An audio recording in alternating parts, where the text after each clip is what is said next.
একদা একটি ছোট্ট গ্রামে, যেখানে নদীর ধারে সবুজ ধানের ক্ষেত আর ফলের বাগানে ভরা, সেখানে বাস করত একটি সাধারণ পরিবার। পরিবারের সবচেয়ে ছোট সদস্য ছিল আলী, যে সদা হাসি খুশি থাকত এবং তার চারপাশের সবাইকে হাসাতে চাইত।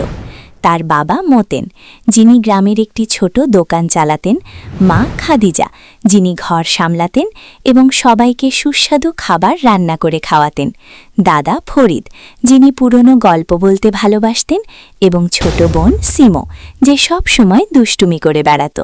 গ্রামে আরও ছিলেন ডাক্তার কামাল, যিনি সবাইকে স্বাস্থ্যের পরামর্শ দিতেন, এবং ইমাম সাহেব, যিনি মসজিদে নামাজ পড়াতেন এবং ধর্মীয় জ্ঞান শেয়ার করতেন।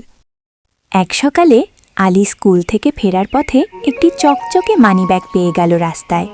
সে তা খুলে দেখল, ভিতরে অনেক টাকা, কিছু কাগজপত্র আর একটি ছবি। আলী বলল, ওহো, এটা তো কারো হারিয়ে যাওয়া জিনিস। যদি আমি এটা রেখে দিই তাহলে তো আমি ধনী হয়ে যাব, কিন্তু সততা কোথায় যাবে? সে হাসতে হাসতে ভাবল, যদি আমি এটা রেখে দিই তাহলে বাবা মতেন বলবেন, আলী, তুমি তো চোরের মতো হয়ে গেলে। আর সিমো বলবে, ভাইয়া, তুমি তো আমার চকলেট কিনে দিতে পারবে, কিন্তু আল্লাহ দেখছেন না। এই ভেবে আলী হাসতে হাসতে বাড়ি ফিরল। বাড়ি পৌঁছে আলী সবাইকে ডেকে বলল, বাবা, মা, দাদা, সিমো, দেখো কি পেয়েছি। মতেন বললেন, কি পেয়েছিস বাবা? আবার কোনো দুষ্টুমির জিনিস নয় তো?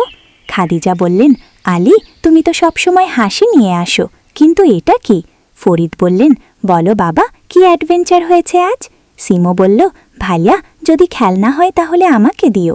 আলী মানিব্যাগটা দেখিয়ে বলল, এটা রাস্তায় পড়েছিল, ভিতরে টাকা আছে, কিন্তু আমি তো সত্যি বলে ফেরত দিতে চাই। মতেন বললেন, ভালো করেছিস বাবা, সততা হলো সবচেয়ে বড় গুণ। কোরআন মাজিদে আল্লাহ তাআলা বলেছেন, ওয়ালা তাকুলু আমওয়ালাকুম বাইনাকুম বিল বাতিল, সূরা আল বাকারা আয়াত 188। অর্থাৎ, তোমরা তোমাদের মালসমূহ পরস্পরের মধ্যে অন্যায়ভাবে খেও না। এতে দেখা যায়, সততা পালন করলে ইহকালে মানুষের বিশ্বাস অর্জন করা যায়, মানসিক শান্তি পাওয়া যায়, কারণ অপরাধ বোধ থাকে না, এবং পরকালে আল্লাহর পুরস্কার পাওয়া যায়।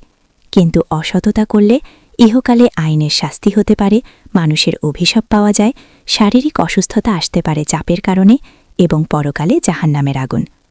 খাদিজা বললেন, ঠিক বলেছ, চলো আমরা এটা ফেরত দেওয়ার চেষ্টা করি। ছবিটা দেখে মনে হচ্ছে এটা গ্রামের বাইরের কারোর। তখন ফরিদ বললেন, আমি তোমাদের একটা রূপকথার গল্প বলি, যা সততার পুরস্কার দেখায়। একবার এক রাজ্যে ছিল একটা জাদুকরী বন, যেখানে একটা সোনার গাছ ছিল। গাছটা বলতো, যে আমার ফল নেবে সত্যি বলে সে ধনী হবে। এক ছেলে, যার নাম ছিল রহিম, সে ফল নিল, কিন্তু বলল, আমি তো চুরি করিনি, পেয়েছি। কিন্তু গাছটা জানত সে মিথ্যে বলছে, তাই তার হাতে কাঁটা বিঁধল এবং সে অসুস্থ হয়ে পড়ল।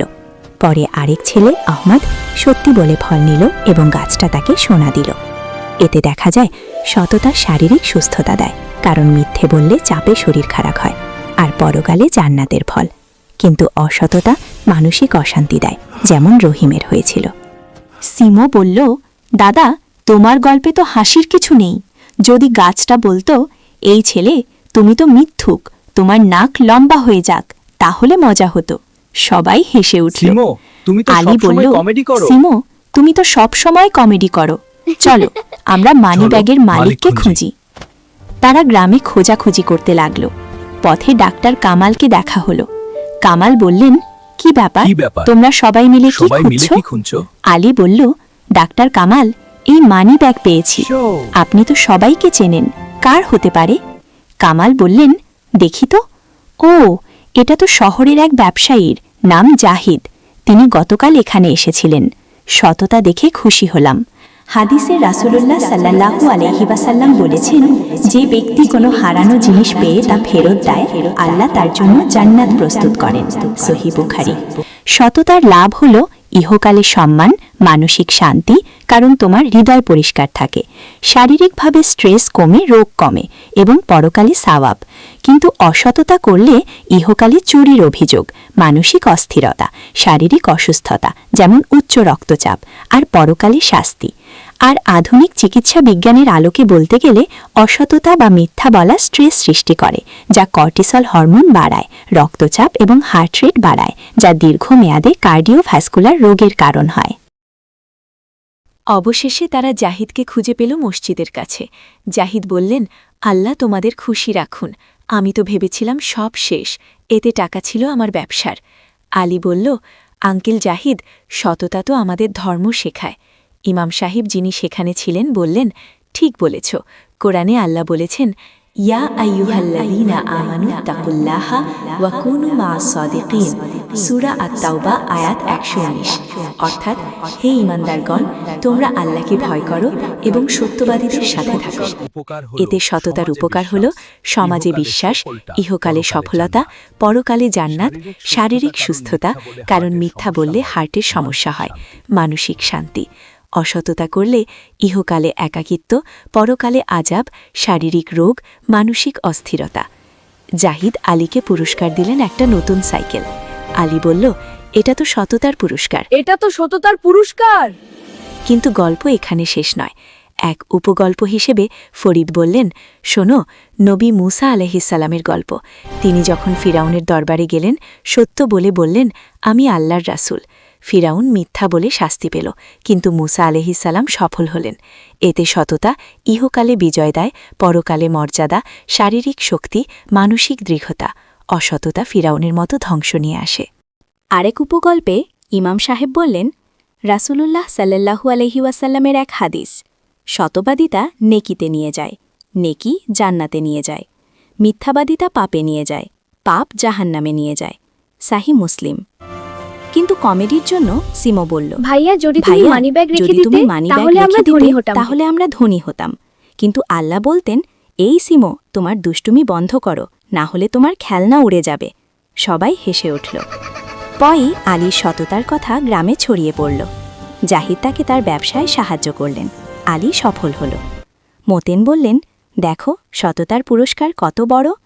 খাদিজা বললেন, আল্লাহ আমাদের সত্যের পথে রাখুন। ফরিদ বললেন, এই গল্প থেকে শিক্ষা, সততা ইহকালে সমৃদ্ধি, পরকালে জান্নাত, শারীরিক স্বাস্থ্য, মানসিক আনন্দ দেয়। অসততা ধ্বংস, অসুস্থতা, অশান্তি নিয়ে আসে। সিমো বলল, আর কমেডি, যদি কেউ মিথ্যা বলে তার নাক লম্বা হয়ে যাক, যেমন পিনোকিওর গল্পে। আলী বলল, হ্যাঁ, কিন্তু আমাদের গল্পে সততাই জিতেছে। এভাবে পরিবারটি সুখে থাকল, সততার আলোয় উজ্জ্বল।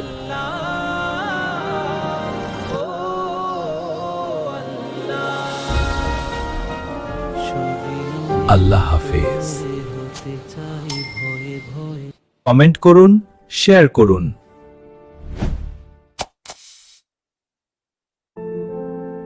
আল্লাহ হাফেজ।